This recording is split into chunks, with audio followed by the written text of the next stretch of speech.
The universe remembers by number. Commander Eva Rostova watched the anomaly fill the main screen of the Corvette stellograph. It was a thing of impossible geometry, a lattice of obsidian and lightless alloy that drank the meager starlight of the Tartarus Eddy. They called it the Obsidian Anchorage, a name born from prospector superstition and fear. Her mission parameters called it Relic UL-001. The stakes were simple and severe: secure the artifact before competing powers could claim or destroy it. The hum was the first clue, a resonant frequency that vibrated through their hull plating even at a safe distance. It was a whisper that had been echoing through this void for millennia, too faint for most patrols to register. But the stellograph was a new class of survey ship, its sensors designed to hear ghosts, and this ghost was beginning to stir. On the anchorage's central spire, a glyph glowed with a soft, intermittent pulse, a sigil of a balanced scale held within a circle of stars. The sleeping arrays that webbed its structure seemed to track them, vast collectors, aimed not at any sun, but at the Corvette itself. They were being watched by something that had not known light in ages. Rostova felt the familiar tension coil in her gut, the kind that preceded either a breakthrough or a disaster. The Cray Jurist Tribunal had already dispatched a fleet, their doctrine demanding the containment of any power that predated their own legal code. Salvage guilds smelling profit were surely diverting their heaviest cutters toward these coordinates. The stellograph was a scientific vessel, not a warship. They were custodians of a mystery armed with little more than protocol and a hope that whatever slept inside the anchorage was not hostile. Her tactical officer, Jian Li, leaned forward, his own reflection a faint outline against the starfield. Commander long-range resonance detectors are picking up multiple drive signatures. They are masking their profiles, but the energy profile matches a jurist battle cluster. He did not need to elaborate.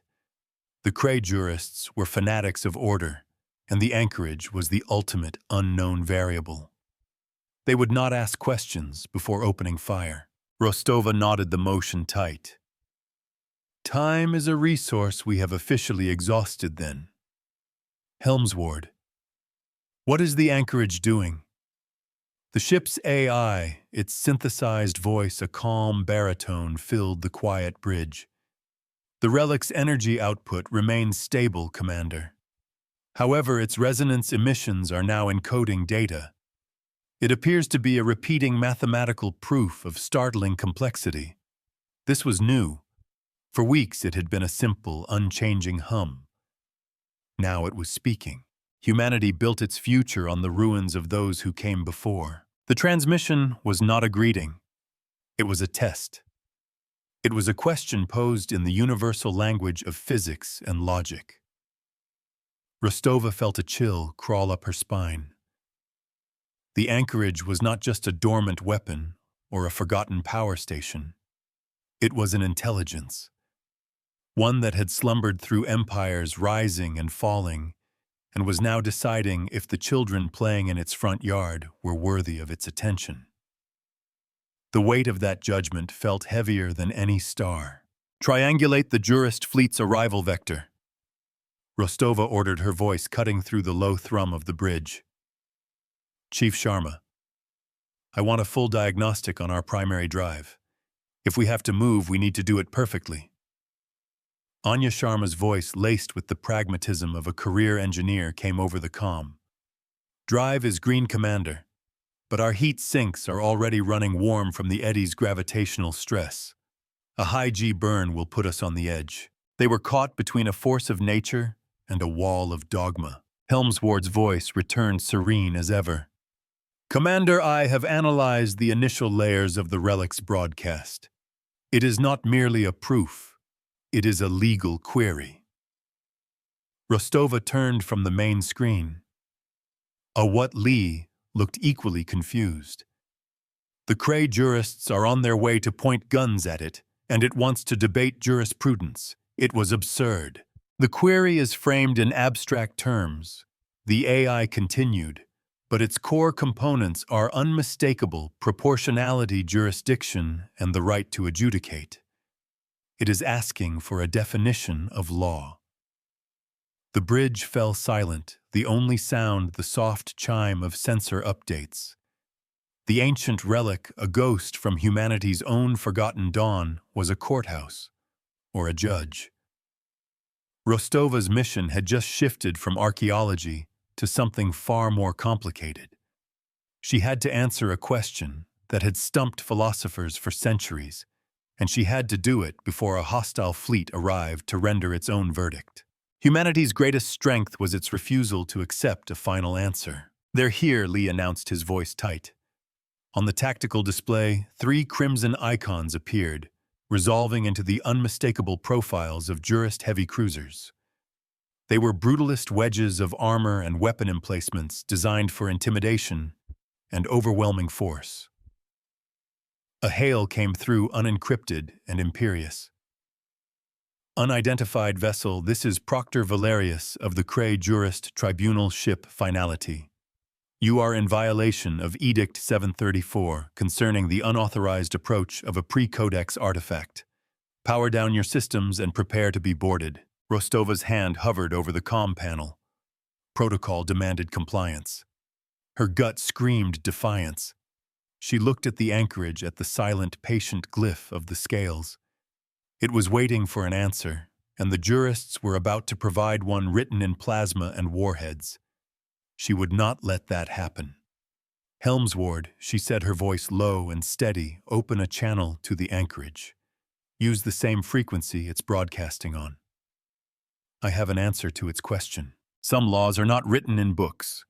They are etched into souls." The air on the bridge crackled with a new kind of tension.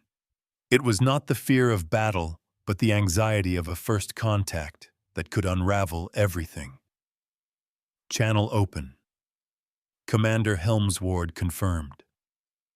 "What will you send?" Rostova took a breath, her mind racing. The jurists would offer their rigid code, a monument of unyielding rules. A different mind might offer a utilitarian calculus, a cold equation of the greater good. Both would be wrong. The anchorage was not asking for a system. It was asking for a philosophy. "Transmit our charter," Rostova commanded. The original charter of the Exploration Corps. Article 1, Section 1. The Prime Mandate. Lee's eyes widened. The Prime Mandate was simple, almost poetic. It forbade interference with developing life, but its spirit was about humility. It was a formal acknowledgement that they did not have all the answers. It was a law that began with the admission of ignorance. The best answer to an impossible question is often another question. As the stellograph's transmission lanced across the void, the jurist proctor's voice boomed over the speakers again, dripping with contempt. "Your primitive doctrines are irrelevant. The past must be sanitized for the security of the present. Cease your transmission, or we will cease it for you." His threat was punctuated by the cruiser's weapon ports sliding open. They were not bluffing. The anchorage, for its part, fell silent. Its broadcast ceased. The pulsing glyph on its spire went dark. For a heart-stopping moment, Rostova thought she had failed. She had offered humility to a god, and it had turned away. Sharma's voice crackled over the comm, strained. "Commander, I'm reading a massive energy spike from inside the relic. It's off the scale. It dwarfs the entire jurist fleet." The obsidian structure of the anchorage began to change. Lines of pale blue light traced across its surface, connecting dormant nodes, waking systems that had slept for eons. The hum returned deeper now, a resonant bass note that made the teeth ache. A sleeping giant had just opened its eyes. The sigil of the scales flared, no longer a soft pulse, but a blinding star. The entire structure of the anchorage seemed to flex, its vast arrays reorienting not toward the stellograph, but toward the Cray jurist fleet. The jurists responded instantly. "The relic is hostile. All ships execute containment protocol. Fire at will. Lances of coherent energy bright enough to scar. The retina erupted from the cruisers converging on the ancient artifact. They struck its surface and vanished without a trace. "The energy isn't being blocked," Lee reported, his voice a mixture of awe and terror. "It's being absorbed. The anchorage is drinking their weapon fire." The pale blue lines on its hull now glowed with the stolen energy, a network of captured lightning. The silent courthouse had become a shield, one that turned an enemy's aggression into its own strength. It was a perfect, elegant statement, a demonstration of a law so fundamental it needed no words. Justice is not an action, it is a balancing of the scales. Then the anchorage spoke again. Not with a mathematical query, but with a direct query to the stellograph. The message appeared on Rostova's command console, a simple line of text, in archaic but comprehensible script. Query: the accused have presented their argument through violence. I require a counsel to present a rebuttal. Do you accept the duty? Rostova stared at the words, the weight of ages pressing down on her. She had been chosen. Not as a commander, not as a soldier, but as a lawyer for a client she could not possibly comprehend. Before she could answer, a civilian freighter, the Starnomad, blared a distress call across all channels. It had blundered into the unfolding conflict, its engines failing under the gravitational strain of the Tartarus Eddy. It was drifting helplessly between the Jurist fleet and the now active anchorage. "This is Captain Jax of the freighter Starnomad. Our drive is offline. We are caught in the crossfire. We have civilians aboard." The Jurist Proctor's response was immediate and chilling. "Your misfortune is irrelevant. Clear the firing solution or be designated as collateral damage. Some choices define not who you are, but who you refuse to be." The cold calculus of the Cray jurists was laid bare. The lives of the freighter crew were a trivial cost for the sake of their rigid order. Rostova saw her path with blinding clarity. She knew what her answer to the anchorage had to be. This was the test, the real test. Not a riddle wrapped in math, but a choice between the letter of the law and the spirit of it. "Helmsward," she said, her voice ringing with newfound authority. "Relay our response to the anchorage. Tell it, we accept." Simultaneously, she gave another command. "Lee, target the Star Nomad. Lock our tractor beam on them. Sharma, give me everything you have. We are pulling them out." It was a suicidal move. The stellograph was a small ship. Trying to tow a freighter of that size under these conditions would overload every system they had. They would be a stationary target for the jurists. But it was the right thing to do. It was the only argument that mattered. The ledger of the universe demands that all debts be paid. As the stellograph's tractor beam latched onto the crippled freighter, the anchorage responded. It did not fire a weapon. It did not raise a shield. It simply changed the math. A wave of gravitational distortion, precise and controlled, radiated from its core. It was not a violent blast, but a subtle alteration of space-time itself. The Jurist cruisers caught in the wave suddenly found their own velocity and trajectory altered. They were not damaged, but they were pushed aside, their firing solutions ruined. The lances of energy they had fired went wide, missing both the anchorage and the stellograph by kilometers.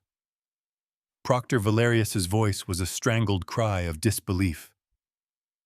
"What is this? All ships report. Correct your vectors," but they couldn't. The gravitational field around them was no longer uniform. The anchorage was rewriting the laws of physics in its immediate vicinity, turning the battlefield into a chessboard where it controlled all the squares.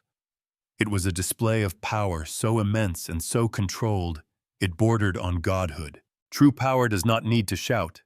It simply rewrites the rules. The stellograph's engines screamed in protest as they took the strain of the freighter. Alarms blared across the bridge. Structural integrity dropping to 80%. Sharma yelled over the noise. "The drive is redlining." "We can't hold this for long." Commander Rostova kept her eyes locked on the freighter, which was now slowly, painstakingly being pulled behind the relative safety of the anchorage's bulk. They were buying seconds at the cost of their ship's lifespan.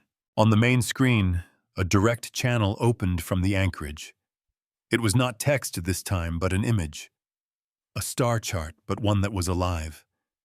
It depicted the Tartarus Eddy, the Jurist fleet, the Stellograph, and the freighter. And it showed a single clear path through the gravitational chaos, a safe corridor that had not existed moments before.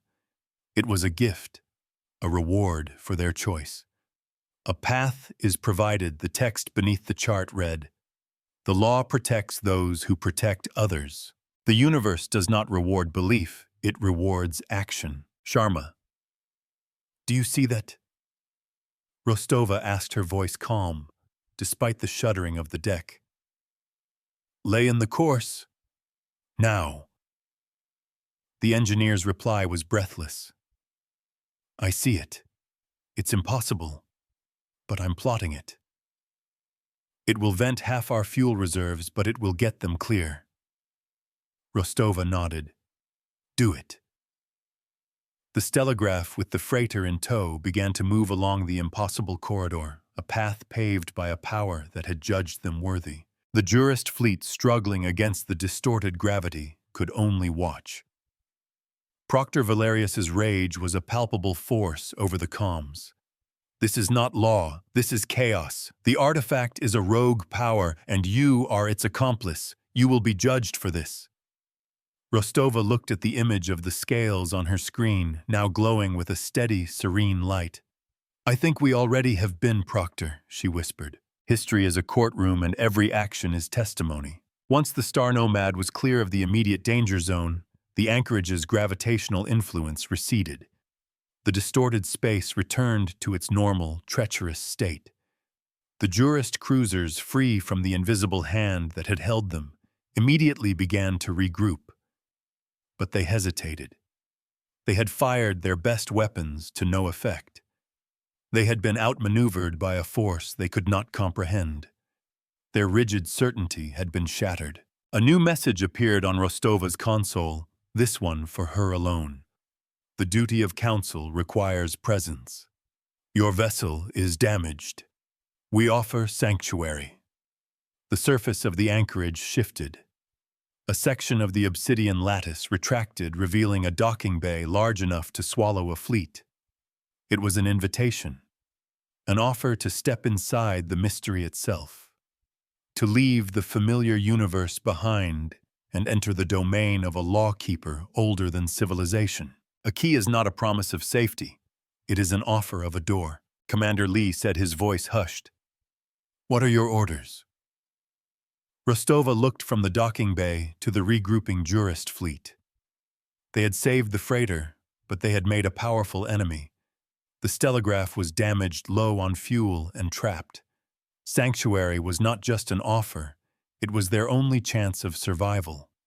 But it meant placing their lives and the future of humanity's interaction with this power entirely in her hands. It was a burden of stewardship she had never asked for. "Take us in Helmsward," she ordered. "Slow and steady. Let them see we are not running." As the small corvette moved toward the ancient dock, Rostova felt a profound shift within herself. She was no longer just an officer following orders. She was an advocate, an interlocutor for a power that remembered humanity's dawn. The anchorage was not a weapon to be wielded or a treasure to be claimed.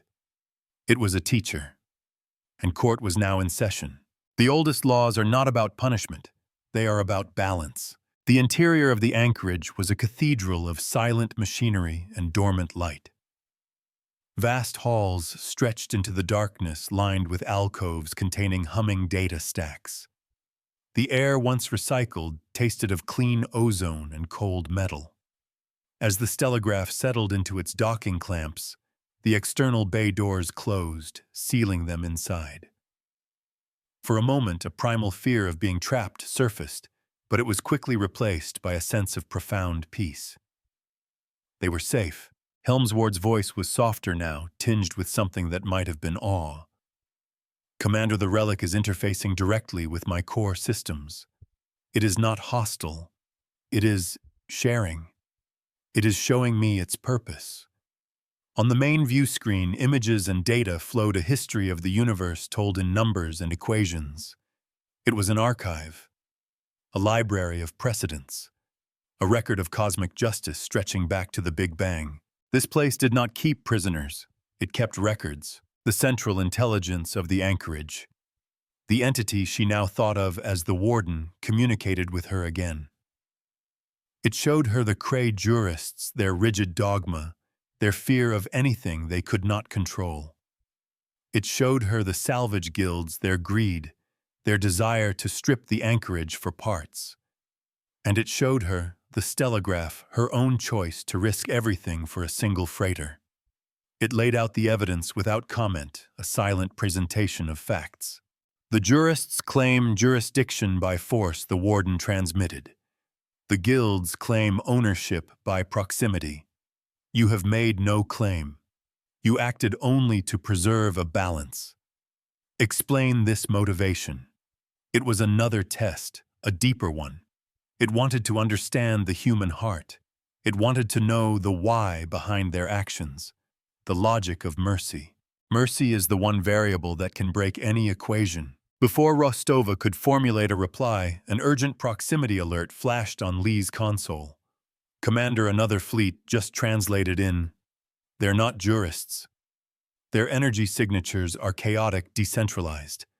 It's the Reavers. The name sent a fresh wave of ice through Rostova's veins.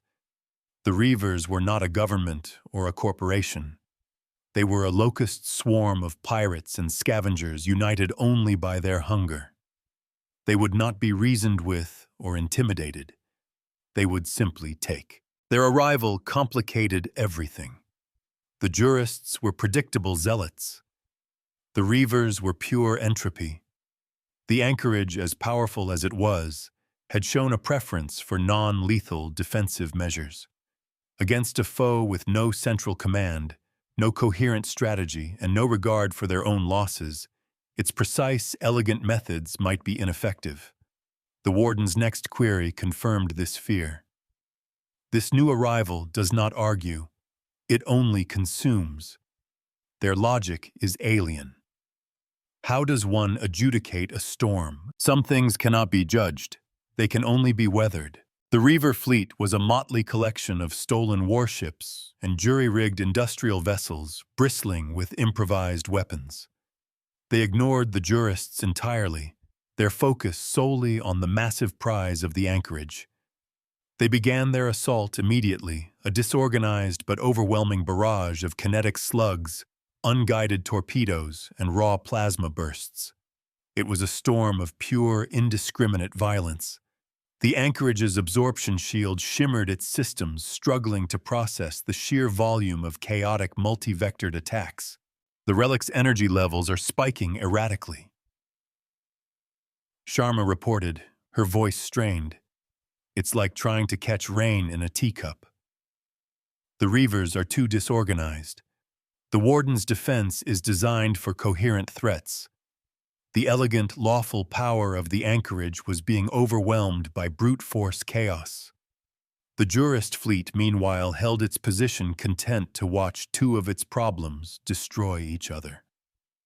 Proctor Valerius hailed them again, his voice smug. You see, Commander, the universe requires a firm hand. Your chaotic mercy has only invited more chaos. Order once broken is not easily restored. Rostova ignored him. She was focused on the Warden's question. How do you adjudicate a storm? You don't. You guide it. You find its center, and you apply a single, immovable point of pressure. An idea sparked in her mind, a desperate gambit born from a history lesson she'd once read. Ancient mariners faced with a hurricane would sometimes try to find the eye of the storm, the place of calm at the center of the fury. Warden, she transmitted, interfacing through Helmsward. The Reavers are not a single entity. They are a loose confederation led by the strongest ship, their flagship, the Grendel. It is their center of gravity. They follow its lead. They mimic its aggression. She highlighted the largest, most heavily armed ship in the Reaver fleet on the tactical display. You cannot stop the storm, but you can show them its cost. You must become a mirror. A mirror shows not what you want to be, but what you are. The warden processed her suggestion. The text returned almost instantly. A ledger must be balanced. A reckoning is required. Specify the terms. Rostova took a deep breath. This was the moment. The point where she guided this immense power, where her human morality would either save them or doom them all. She was not just a council anymore.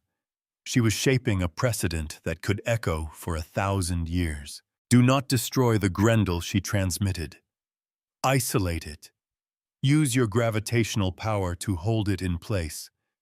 Then redirect all the energy from the Reaver fleet's attack, every slug, every missile, every plasma bolt, and focus it directly back onto the Grendel's shields. Let their own violence be their judgment. Let the fleet see what it is doing to itself. It was a perfect reflection. An act of self-devouring chaos turned into a lesson. It was a law the Reavers would understand. The truest justice is seeing the consequences of your own hand. The anchorage acknowledged. Its tactics shifted instantly. The broad, system-wide absorption field collapsed, replaced by thousands of smaller, localized tractor beams and gravitational lenses. It was no longer trying to drink the ocean. It was now a swarm of hands catching every single raindrop. The effect was immediate. The chaotic barrage of the Reaver fleet suddenly vanished a few kilometers from the anchorage's hull. Each projectile caught and held in a pocket of distorted space. The battlefield fell eerily silent, filled with a constellation of frozen ordnance. Then the warden acted. A single powerful gravimetric beam shot out and locked onto the Grendel, holding the Reaver flagship in an unbreakable grip. Its engines flared uselessly against the invisible force, and then the warden released the captured storm. Every bullet, every missile, every drop of plasma the Reaver fleet had fired was spun around and hurled back at a single point, the flagship that led them. It was a perfectly focused counterattack, using only the energy its enemy had provided. A debt of violence must be paid in the same coin. The Grendel's shields flared, overloaded in an instant. The ship's hull buckled under the concentrated onslaught of its own fleet's firepower. Explosions ripped across its spine. It was a clinical, brutal, and undeniably just act. The rest of the Reaver fleet watched in stunned horror as their alpha was torn apart, not by the ancient relic, but by their own indiscriminate rage. The message was clear. This is the fate of the storm. It tears apart its own eye. The Grendel did not explode. The warden's control was too precise for that. It was simply dismantled. Crippled beyond repair, its weapons silenced its drive, glowing with internal fires. The attack ceased as suddenly as it began. The warden held the ruined flagship for a moment longer, a trophy of its lesson before releasing it. The Grendel began to drift, a dead husk. The rest of the Reaver fleet, their cohesion shattered, their alpha broken, hesitated. Then, as one, they turned and fled, their chaotic charge transformed into a panicked, disorganized retreat. Fear is a more effective teacher than any law book. In the aftermath, only the jurist fleet and the crippled stellograph remained. Proctor Valerius was silent, his smug certainty replaced by what Rostova could only imagine was sheer terror. He had just witnessed a power that could not only absorb a full-scale assault, but could turn it into a surgical instrument of judgment. The anchorage had not just defeated the Reavers. It had passed sentence on them. It had proven its own legal system to be superior. The account is balanced, the warden transmitted to Rostova. Its tone was one of finality. The aggressors have been shown the consequence of their actions. The sanctuary is now offered to you without condition. Repairs will be made. Knowledge will be shared. Rostova watched the calm, steady light of the sigil and understood. This was the core of the Warden's law. It did not punish. It did not reward. It simply perfectly balanced the ledger. The universe bends toward balance, whether by feather or by hammer. Helmsward Rostova said, her voice filled with a weariness that went bone deep, but also a sense of profound purpose. Acknowledge the Warden, and open a channel to Proctor Valerius. It's time we had a conversation about jurisdiction. She looked at the image of the scales, the ancient symbol of her new client. She had come here as a scientist, become a soldier, and was now something else entirely. A steward of the oldest law, an advocate for a power that remembered the stars being born. The work was just beginning. On a distant trade hub, a civilian family watched the news reports. The Tartarus Eddy, once a place of rumor and fear, was now the site of a standoff between the Cray Juris Tribunal and an unidentified power. Shipping lanes were being rerouted, and insurance premiums were soaring. The father held his daughter close, worried about the wars of giants that always seemed to crush the small. He did not know that one of those giants had just risked itself to save a single insignificant freighter. He did not know what the balance of the universe had just shifted infinitesimally in his favor. True stewardship is measured in the lives you never knew you saved. The silence from the jurist fleet was telling. They had witnessed two displays of the anchorage's power, each tailored perfectly to its opponent.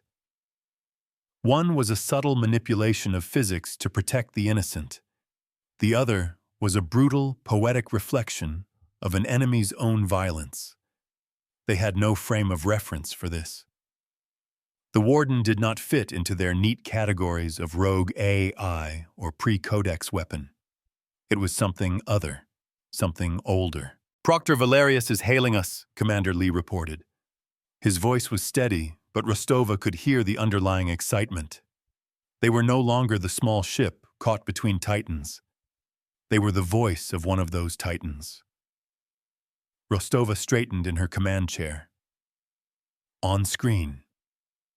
The Proctor's face appeared, his usual arrogant sneer gone, replaced by a mask of wary calculation.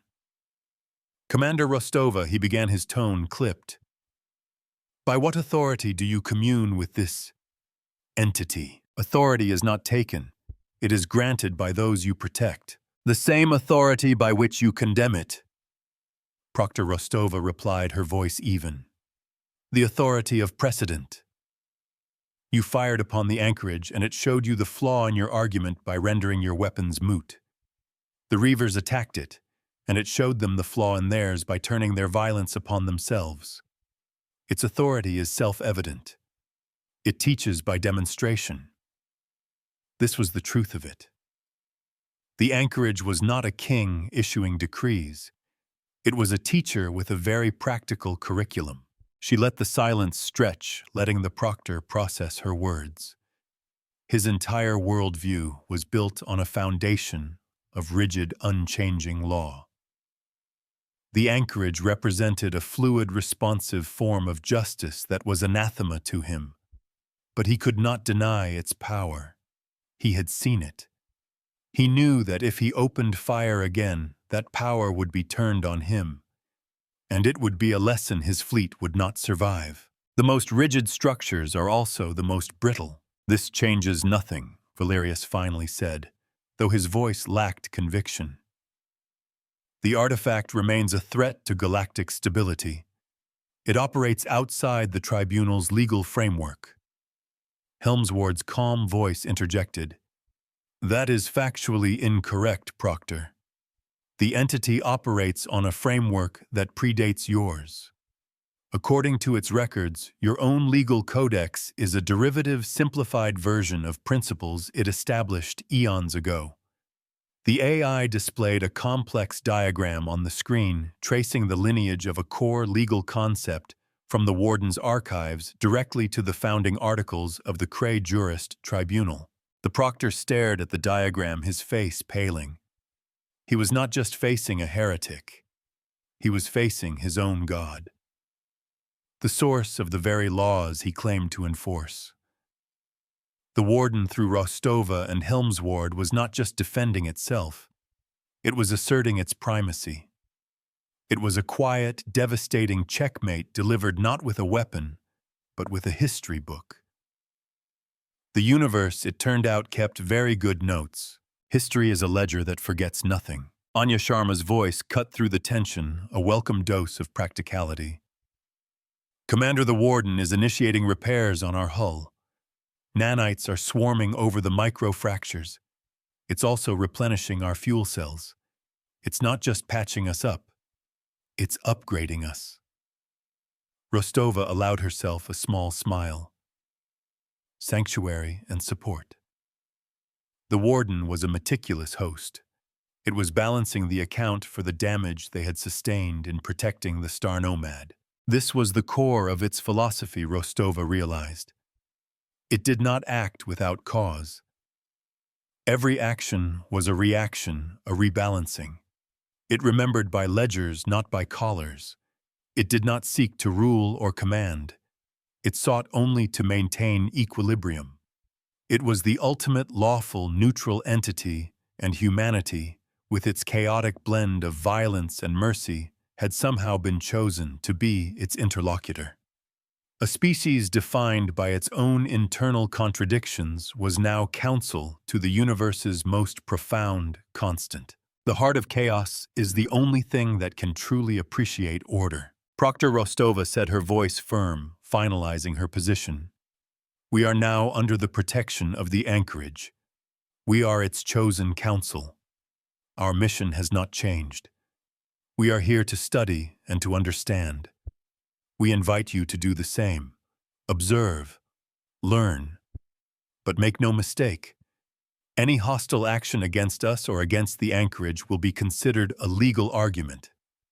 And you have seen how it responds to those. She cut the channel, leaving Valerius to stew in the ruins of his certainty. The immediate threat was neutralized not by violence, but by a superior argument. The Reavers were gone. The jurists were cowed. For now. But Rostova knew this was just the beginning. The existence of the anchorage now revealed would draw every power in the galaxy.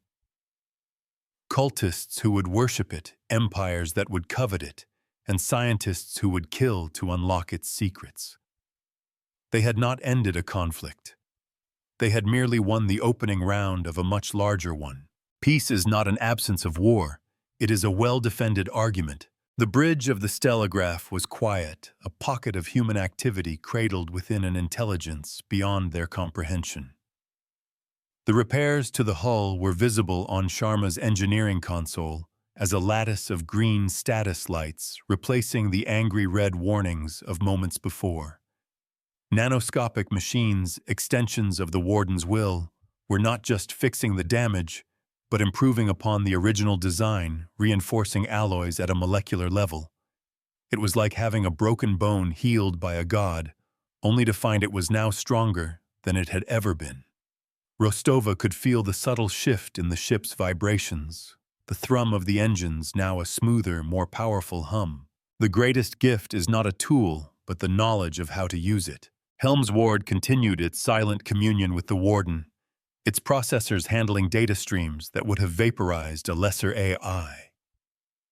Commander, it said, its voice resonating with a new depth. The warden's archives are extensive. It has recorded the birth and death of over 1 billion legal systems. It defines justice as the optimal path toward universal equilibrium. It teaches by numbers and remembers by ledgers. Its core tenet is that it never seeks to control wills, only to balance actions. It has never used a collar, only a calculator. There it was the central pillar of its philosophy, stated with the simple clarity of a mathematical axiom. A law that requires chains is not a law. It is a cage, So the jurists have it entirely wrong, Lee murmured, staring at the inert icons of the tribunal fleet. They think law is about enforcement. The warden thinks it's about math. Rostova nodded. That's why it needed a council. It can balance any equation, but it can't understand the variables until they're presented. We provide the context for the human variable mercy, sacrifice, spite, greed. They were the translators for a species that was to the warden a chaotic but fascinatingly complex piece of calculus. The silence from the Cray jurists was finally broken by a priority signal, but not to them. It was a fleet-wide broadcast from Proctor Valerius to his own ships. All vessels, his voice was strained, fighting for composure. Maintain position. We are to contain the anomaly and its collaborators. High Command has been apprised. The arch-jurist himself is mobilizing the fleet of precedent. Their judgment will be final. Lee swore under his breath. The fleet of precedent was the tribunal's ultimate sanction, a mobile court of last resort with the firepower to condemn a star system. Certainty is the most dangerous weapon in any arsenal. They were no longer dealing with a single zealot. They were dealing with an entire institution whose foundational beliefs had been challenged. They would not accept a new truth. They would seek to erase it. The warden, for its part, seemed unconcerned. A larger abacus does not change the math it transmitted to Rostova. They may bring 1,000 ships. The equation remains the same. Force is not a valid premise for jurisdiction. It was logical. It was correct. And it was utterly oblivious to the fact that 1,000 ships could grind the stellograph to dust before the warden could prove its point. But before the jurist reinforcements could arrive, a new, more bizarre variable entered the equation.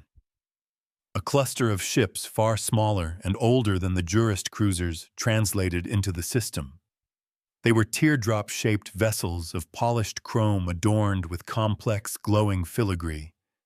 They broadcast no identification, only a continuous melodic chant that echoed across the comm channels. It was a disquieting sound, a chorus of voices blended with synthesized harmonics.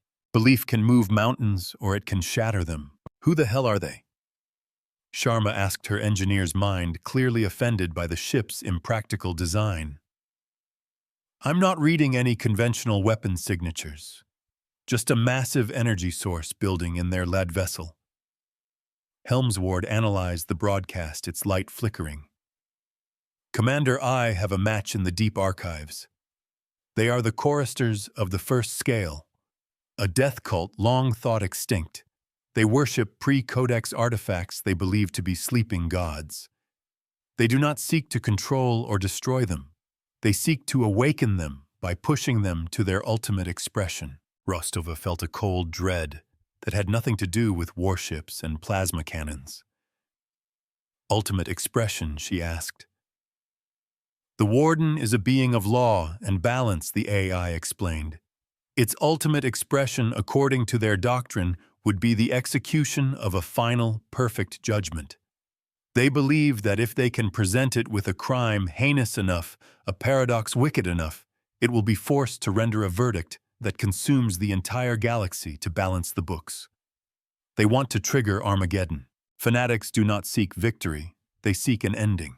The choristers' ships arranged themselves in a precise geometric pattern around the Tartarus Eddy, ignoring both the jurists and the anchorage. The melodic chant grew in intensity, and the energy readings from their flagship skyrocketed.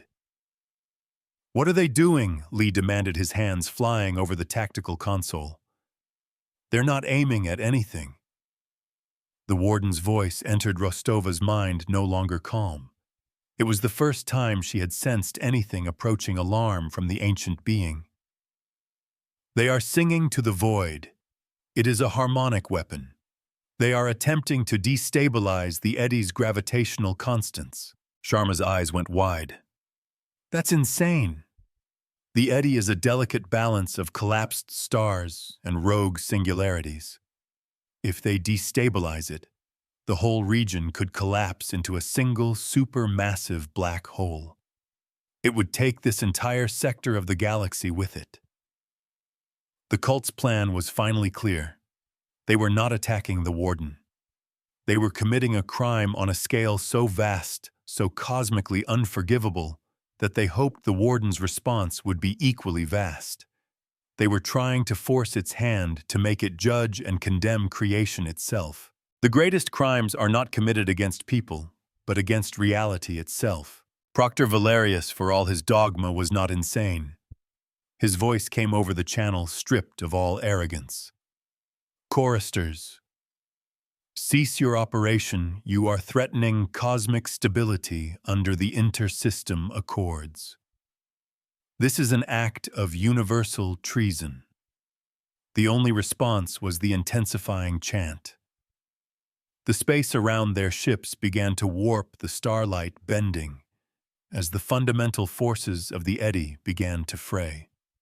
The jurist was trying to read from a law book, while the cult was trying to burn down the library. Their logic is a poisoned prayer the Warden communicated to Rostova. They create a debt so large it cannot be repaid. Balance is impossible. This is a failure state for my core programming. I must act, but any action of sufficient magnitude to counter the crime risks fulfilling their prophecy. It was trapped. If it did nothing, the galaxy would be consumed.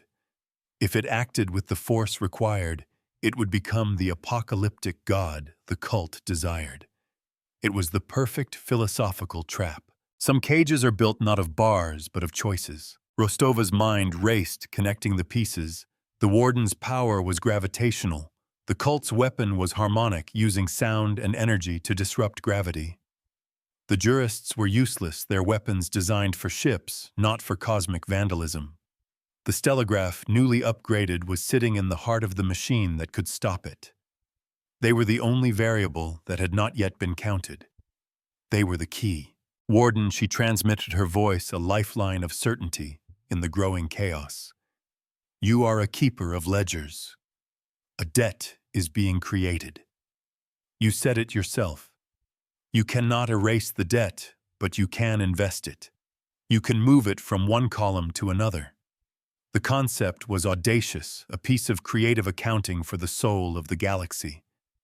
We can't stop the energy they are pouring into the eddy. So let's use it. We will balance the book not by erasing their crime, but by using it to create something of equal or greater value. The purpose of a mirror is to show a better path forward. The Warden was silent for a long moment, processing the uniquely human logic of her proposal. The logic of turning a wound into a scar into a lesson. Creation from unraveling. It finally responded. The precedent is minimal, but not zero. It is an act of supreme balance. The risk is catastrophic. It would require a flawless conduit, a precise focal point to channel the cascade. That's our job, Rostova said, a plan forming in her mind. She looked at her crew. Lee Sharma Helmsward. They were all looking back at her, their faces grim but resolved. They understood. Sharma, the upgrades the Warden gave us. How precise is our navigational control now? The engineer's fingers danced across her console. Beyond precise, Commander. We could fly through the rings of Saturn and never touch a single particle of dust. The Warden didn't just refuel us. It taught the ship how to dance with gravity. In the heart of the storm, the calmest mind prevails. Lee, I need you to plot a course. The most dangerous course you have ever plotted. The Warden will give you the data. We need to fly into the heart of the harmonic cascade the choristers are creating. We are going to become the focal point. We will be the tip of the spear. Lee's face was pale, but his hands were steady. Aye, Commander. Dancing with the gods. Just another Tuesday. Rostova laid out the final piece of the plan to the Warden. They would not block the cult's harmonic wave. They would let the Warden's gravitational power shape it, mold it. The stellograph would fly to the precise center of the Tartarus Eddy, to a dead-cold dwarf star that had burned out billions of years ago. There, at the exact moment the cascade reached its peak, the warden would use the focused energy with the stellograph as the lens to reignite the star. A controlled, localized Big Bang, a statement of creation to answer a scream of destruction. To build a star is the ultimate rebuttal to the darkness. A lone prospector hiding his ship in the shadow of a rogue asteroid watched his sensors go haywire. He had been in the Tartarus Eddy for months, chasing rumors of rare isotopes. Now his tiny vessel was being shaken apart by forces he couldn't comprehend. Strange music echoed through his hull, and the stars themselves seemed to be bending out of shape. He thought it was the end of the universe. He did not know he was about to have a front-row seat to the birth of a son. "The path is calculated," the warden stated. "The margin for error is absolute zero. The stress on your vessel's hull will exceed its designed limits even with the reinforcements." Rostova looked at her crew. "It seems we're always running on the edge, Anya." Sharma gave a tight, confident smile. "It's where the view is best, Commander." Rostova nodded. "Helmsward, take us out. Lee, you have the con." The docking clamps released, and the small corvette slid out of the anchorage, a tiny silver dart facing down a cosmic hurricane. Courage is the first and last number in the human equation. The jurist fleet could only watch their ships buffeted by the gravimetric distortions. "What is that fool doing?" Valerius snarled, watching the stellograph fly directly toward the source of the chaos. He thought it was a suicide run. He could not comprehend that it was in fact an act of adjudication on a scale he could never have imagined. As the stellograph plunged into the shimmering waves of harmonic energy, the ship began to scream. Alarms blared across the bridge. Hull integrity at 90% and falling, Sharma shouted over the din. "The gravitic lensing is focusing the energy, but we're still getting bled by the sheer resonance." On the main screen, reality itself seemed to be coming apart. Colors unseen by human eyes boiled in the void. The music of the choristers was a physical force now, a hammer blow against the ship with every beat. Rostova gripped her command chair, her knuckles white. Her body felt like it was being pulled in a dozen different directions at once. The cost of creation is always paid in the currency of strain. "We are approaching the stellar core." Lee called out, his voice tight with concentration. 5 seconds to optimal position." The dead star filled the view screen, a sphere of utter blackness. The warden's power, guided by the stellograph, was now a torrent of focused potential, a river of reality-bending energy aimed at the star's heart. "The ledger is prepared," the warden's voice echoed in Rostova's mind. "The debt of destruction will now be paid as a tithe to creation. Balance will be maintained." "Now," Rostova commanded. At her word, Lee executed the final maneuver. The stellograph became the perfect lens. The accumulated energy of the choristers' doomsday weapon, all the chaotic, destructive power they had unleashed, was focused into a single infinitesimal point and slammed into the heart of the dead star. For a heartbeat, there was only silence. A perfect, profound silence. Then the universe remembered how to build a sun. A single candle can defy an eternity of darkness. A wave of pure white light erupted from the stellar core. It was not an explosion. It was an ignition. A sun was born in a place where one had died, fueled by the very energy that was meant to unmake the cosmos. The light was a cleansing fire, a silent declarative statement that creation was a more powerful force than destruction.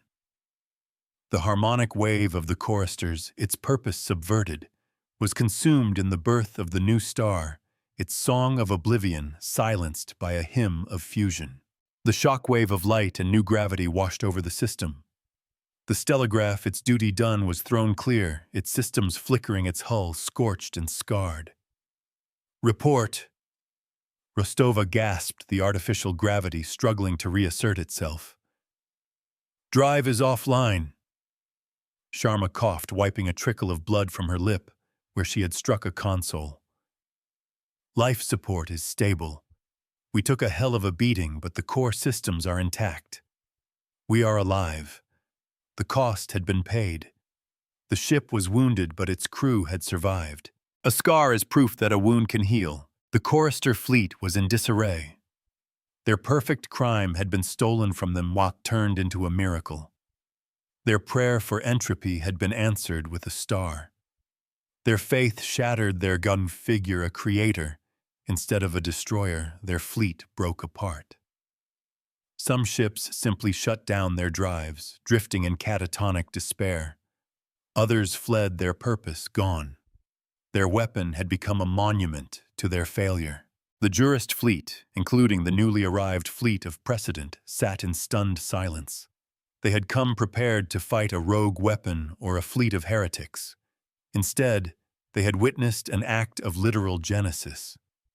They had seen a single tiny ship guided by an ancient intelligence face down a galaxy-ending threat and answer it by creating a sun.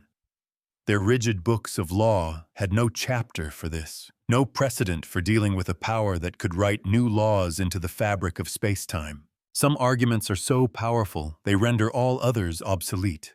The arch-jurist himself, a figure of legendary austerity, opened a direct channel to the stellograph.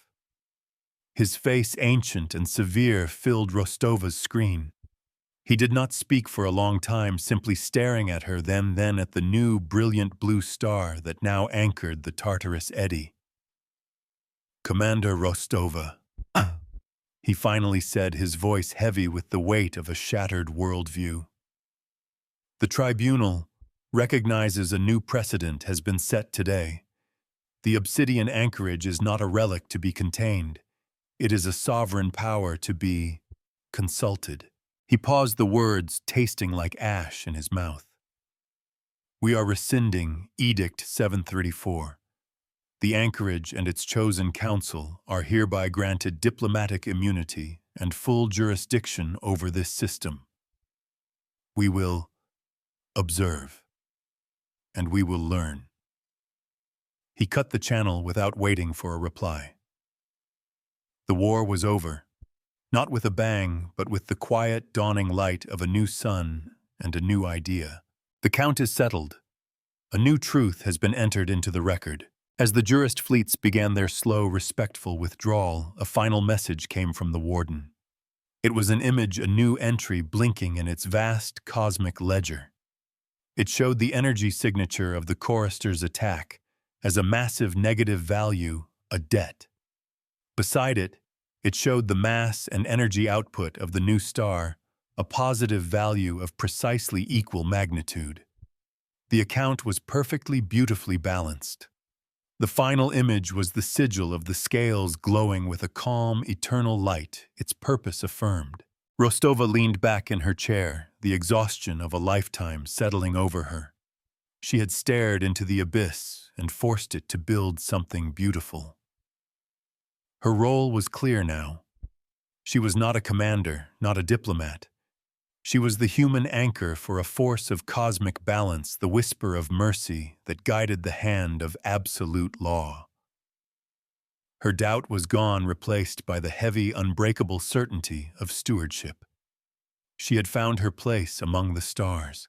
The universe does not forgive, it balances.